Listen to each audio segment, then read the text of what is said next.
Assalamualaikum warahmatullahi wabarakatuh. Nama saya Thalia Salsabila Aziza. Di sini saya akan memaparkan dan menganalisis buku paket PKN SD atau MI kelas 1 dan kelas 2. Untuk kelas 1, pembelajaran PKN mempelajari 4 materi. Di mana untuk materi yang pertama yaitu mempelajari tentang hidup rukun dalam perbedaan. Dalam bab ini terdapat 3 subbab. Subbab yang pertama yaitu mengenal perbedaan.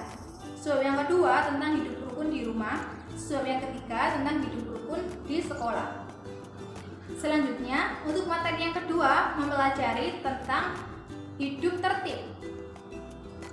Dalam bab ini terdapat 2 subbab. Subbab yang pertama yaitu membiasakan hidup tertib. Dalam hal ini, pendidik atau guru harus melakukan suatu kegiatan, entah itu dalam bentuk praktek ataupun kegiatan yang lainnya, di mana kegiatan tersebut dapat membiasakan siswa untuk hidup tertib. Untuk subbab yang kedua, yaitu melaksanakan tata tertib. Selanjutnya, untuk materi yang ketiga atau bab yang ketiga, yaitu mempelajari tentang hak anak. Dalam bab ini terdapat 2 subbab. Subbab yang pertama yaitu hak anak di rumah dan subbab yang kedua yaitu hak anak di sekolah.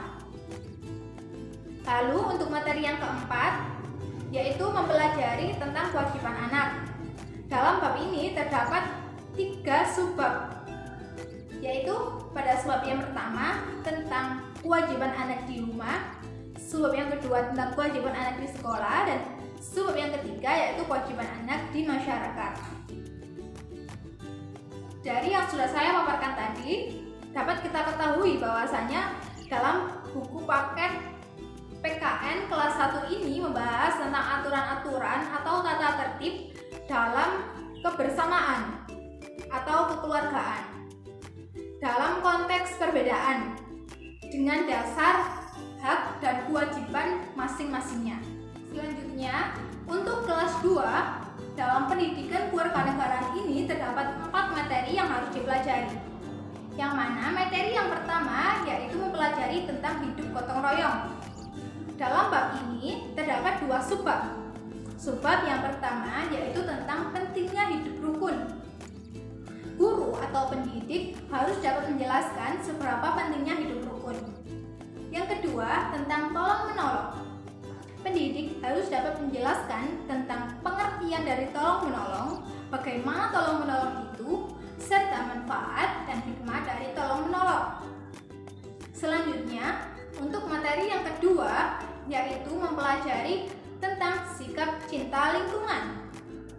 Yang mana dalam bab 2 ini terdapat 7 subbab.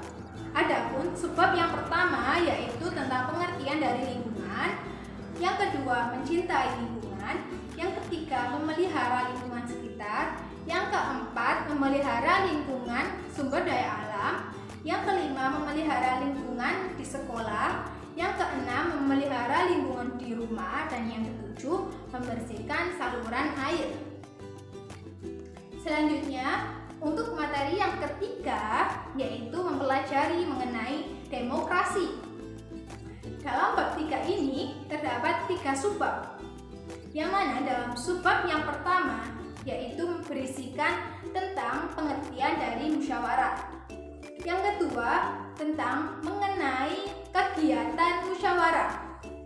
Yang ketiga tentang sikap yang baik dalam musyawarah. Dalam hal ini, guru harus dapat memberikan contoh aturan-aturan yang baik dari bermusyawarah. Berikutnya, untuk materi yang keempat, yaitu mempelajari mengenai nilai-nilai Pancasila.